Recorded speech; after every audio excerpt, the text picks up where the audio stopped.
electrocardiograma y pericarditis, entre otras cosas, los trastornos también hidroelectrolíticos. En realidad se refiere a la pericarditis como un tema importante por el hecho de que puede simular una enfermedad cardiovascular y un infarto agudo de miocardio, por la, lógicamente, expresión en el electrocardiograma. Si recordamos, el pericardio es una estructura que envuelve el corazón desde la raíz de los vasos y genera un espacio virtual que se llama espacio pericárdico. Ese espacio pericárdico tiene una cantidad de líquido que permite el movimiento del corazón sin generar inconvenientes. Pero esa estructura que es de colágeno y que tiene características especiales hace que el corazón pueda desplazarse sin inconvenientes, pero puede llegar a enfermarse. En algunos casos, nosotros, acá se puede ver bien el pericardio como esa tela que envuelve el corazón, y nosotros podemos ver que hay un montón de causas que pueden generar la inflamación del pericardio.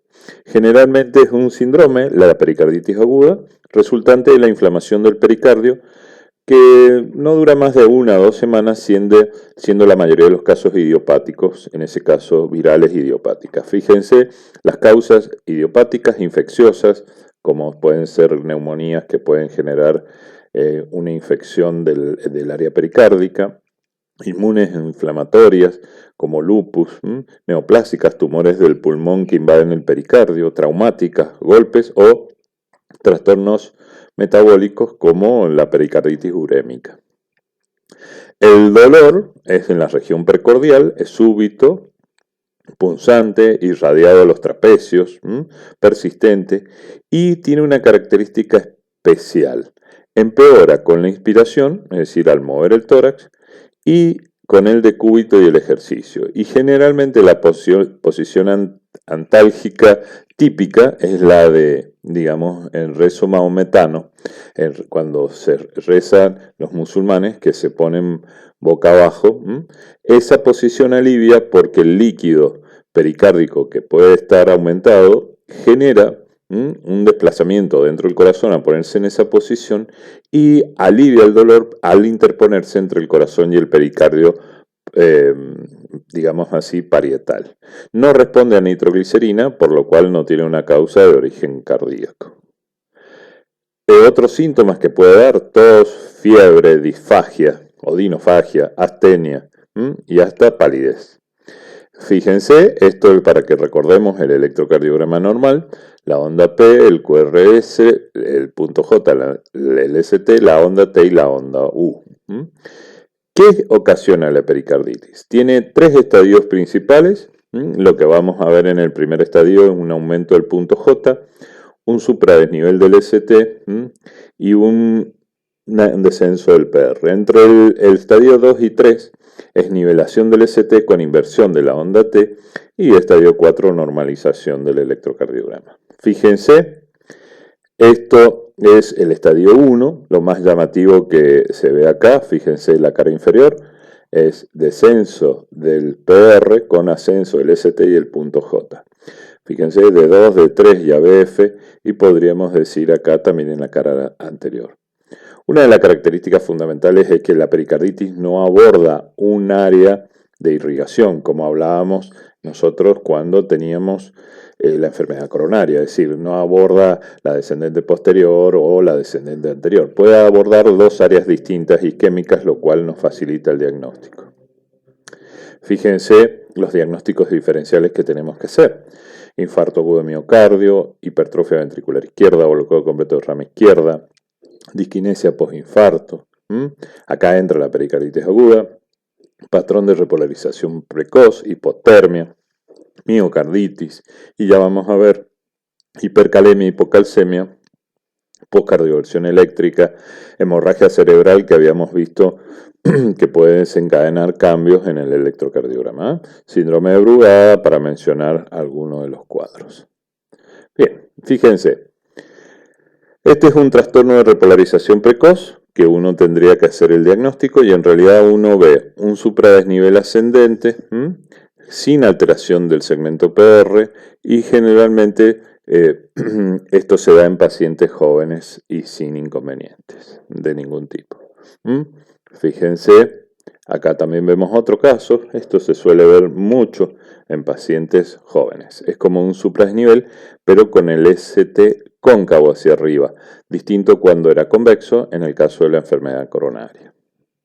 Y en el caso de la pericarditis aguda, fíjense, tenemos descenso del segmento PR, el supradesnivel cóncavo, pero asociado a la clínica que acabamos de ver. Y fíjense que no abarca ninguna área en especial. Tenemos cara inferior, cara lateral, cara anterior. Muy bien. Es como para que ustedes se ubiquen y sepan que existe la pericarditis como un diagnóstico diferencial. En realidad, el electro lo que hace es corroborar y es un estudio complementario que nos va a ayudar en el diagnóstico, pero el diagnóstico principal lo realiza la clínica. Fíjense de todos modos que es muy importante diferenciarlo porque ahora vamos a ver los cambios del PR y del ST asociados a trastornos electrolíticos. Los trastornos electrolíticos principales que vamos a tratar, que son los que en la clínica suelen tener mayor utilidad, son hipercalemia o hipocalemia, hipercalcemia o hipocalcemia. Bien, acá yo les voy a hacer un relato de las fases del potencial de acción para que ustedes recuerden que es muy importante porque los trastornos en el electrocardiograma se suelen ver asociados a cambios en el potasio, en el calcio o en el sodio.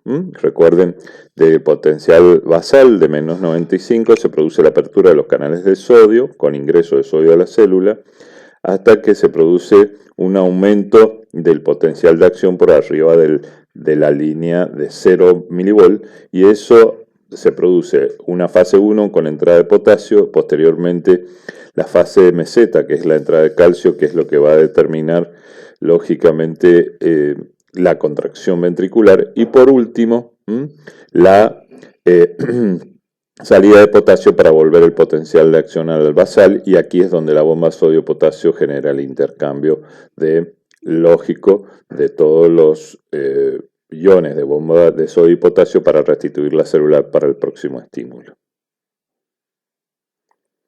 Bien, hipercalemia. En base a esto, y es muy importante, la definición se define como potasio plasmático mayor a 5 miliequivalentes por litro. Puede ser leve, moderado o grave, o lógicamente potencialmente mortal cuando es mayor de 10 miliequivalentes. Puede ser sintomático, con presencia de electro, trastornos neuromusculares o proteína C reactiva, o puede ser más asintomático, más frecuente en grupos de riesgo. Hay que tener en cuenta que el electro es una ayuda, pero no hay una línea entre la clínica y la bioquímica y depende muchas veces de la velocidad de instauración, la magnitud y la susceptibilidad de cada individuo. Recordar que de todos modos electros con potasio, es decir, entre 6 y 7 a veces, muchas veces no dan cambios en el electro. Manifestaciones. Fíjense, la sensibilidad del electro para el diagnóstico del trastorno en el potasio son lógicamente, sí, poco sensibles, pero altamente específicos. El 45% ocurre con potasio mayor de 6, en la mayoría de los casos es la única evidencia clínica.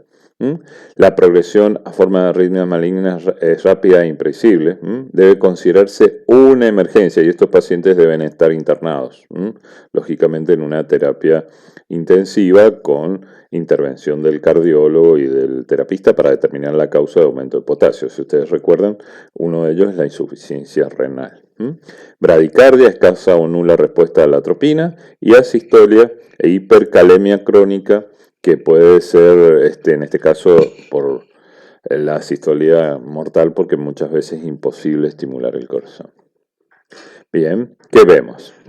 Vamos a ver que va a alterar, lógicamente, la repolarización ventricular. La mayor velocidad en la fase 3, que esto es paradójico, a pesar de que yo tengo más potasio afuera, lo que se produce es como un aumento de velocidad, acortamiento del potencial de acción, potencial transmembrana más próximo a 0 y disminución de la velocidad de ascenso de la fase 0. Fíjense, Entonces estas son las alteraciones principales.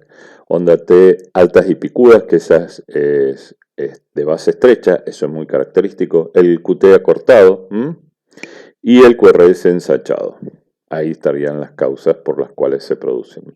Aumento de velocidad de fase 3, acortamiento del potencial de acción en su duración y menor entrada de sodio, lo cual genera una fase lenta en la fase 0.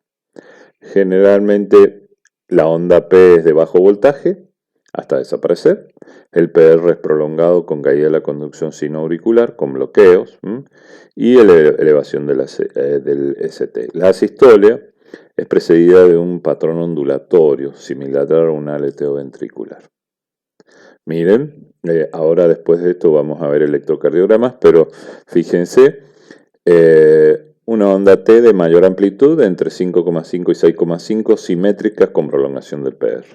Pero fíjense, aplanamiento de la onda P, que lo habíamos hablado, acortamiento del QT, desaparece la onda P en 8 miliequivalentes, con ensanchamiento y disminución del voltaje del QRS, y generalmente más de 11 miliequivalentes supradesnivel, con variadas arritmias, taquibradiarritmias y por arriba de 12 a 14 miliequivalentes, muerte por taquicardia ventricular o asistolia.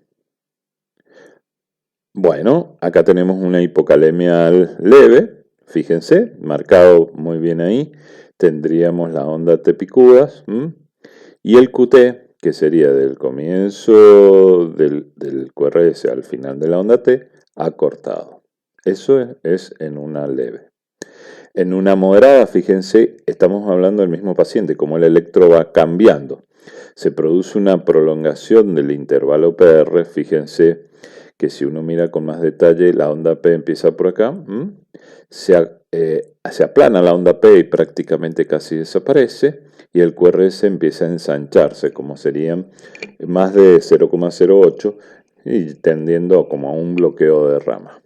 De 9 a 10, fíjense, la onda P apenas se ve, con más prolongación del PR, QRS ensanchado y desviado hacia la izquierda y hacia arriba, como un bloqueo de rama izquierda. Morfología, como les digo yo, de bloqueos de rama. Y en el caso de potencialmente mortal, fíjense, supradesnivel del ST y QRS sumamente ensanchado, y si ustedes ven es muy difícil ver la onda P, que prácticamente desaparece.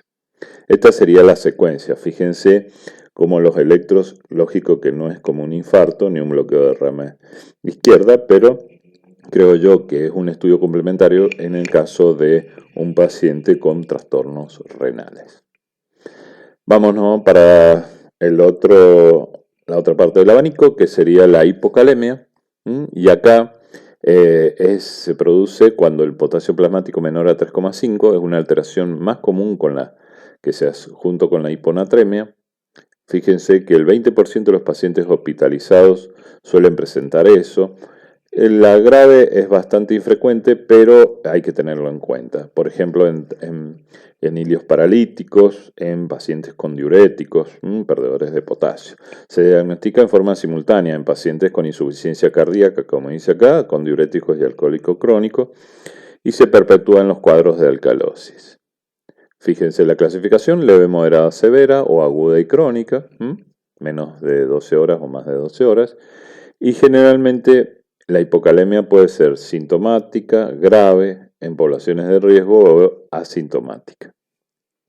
Hay que tener en cuenta lo de asintomático, porque a veces uno no lo chequea de rutina, sobre todo en pacientes que tienen diuréticos. Etiología muy variada. Entre ellos, fíjense, antagonistas alfa, tirotoxicosis, aporte de bicarbonato, alcalosis metabólica, nutrición parenteral, fármacos, intoxicaciones, parálisis periódica hiperpotasémica, hipotermia. Es muy importante tener en cuenta el uso de los medicamentos, y muchas veces las hipopotasemias están asociadas al uso de los diuréticos. En realidad acaba de ocurrir lo opuesto a lo que habíamos dicho: menor salida de potasio con prolongación de la fase 3, mayor duración del potencial de acción, el otro se acortaba el potencial de acción, hiperpolarización y aumento de la velocidad de fase 0.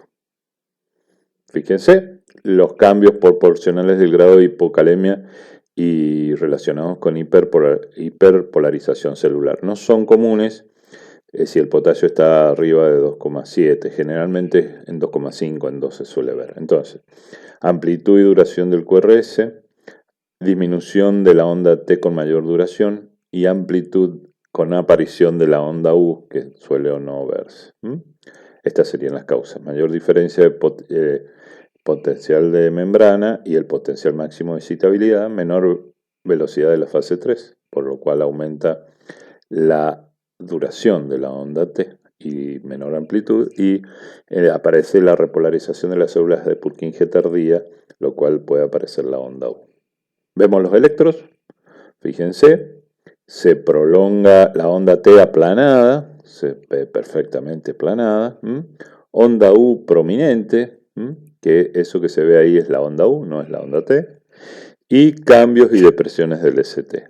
Fíjense con potasio de 2,4.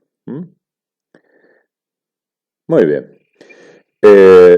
Veamos las alteraciones del calcio dentro del otro cuadro clínico importante como para uno rever en el tema de los trastornos hidroelectrolíticos. Sus alteraciones, cuando tenemos alteraciones del calcio, pueden comprometer la vida. Este es el rango, entre 8,5 y 10,2. Fíjense que su regulación involucra paratiroides, intestino, hueso, riñón a través de la acción de la paratormona de la vitamina D y la calcitonina. Y generalmente circula el calcio unido a las proteínas y es biológicamente inactivo. Fíjense en el caso de hipercalemia, ¿sí? Factores predisponentes como inmovilidad, alimentación parenteral, insuficiencia renal o politransfundidos, y pseudohipercalcemia, extracción de sangre con torniquete, hipernatremia, acidosis metabólica e hiperproteinemia. Hay que tener en cuenta que esto nos pueden dar pseudohipercalcemia. Uno pensar que el paciente está con hipercalcemia y generalmente no. Estos son los factores predisponentes y el 90% de la etiología es tumoral por hiperparatiroidismo primario. Entonces yo voy a actuar sobre la fase 2. En la hipercalcemia va a haber acortamiento de la fase 2, es decir, yo tengo más calcio, entra más calcio a la célula y acorta la fase 2. Disminución o desaparición del segmento ST y acortamiento del intervalo QT. Fíjense, en este caso una hipercalcemia, el QT es sumamente cortito. Como dice ahí, acortamiento del segmento ST. No tengo parte del segmento ST, prácticamente ahí nace la T. Intervalo QT cortito y aparición de, ahí tenemos la onda P y acá tenemos la onda U. Es como para tener en cuenta y saber que lo tenemos en claro. En el caso de la hipocalcemia, yo voy a tener menos ingreso de calcio, con aumento del potencial de acción expensas de la fase 2, alargamiento del segmento ST, alargamiento del intervalo QT y onda T positiva puntiaguda de bajo voltaje. Fíjense, entonces yo tengo, si yo mido el QT, tengo alargamiento del segmento ST, que no se veía cuando tenés hipercalcemia, alargamiento del intervalo QT y onda T puntiaguda, pero chiquita de bajo voltaje. Muy bien, esto es para que ustedes tengan en cuenta y veamos lógicamente las alteraciones, ya sean del pericardio, las alteraciones del potasio y la del calcio.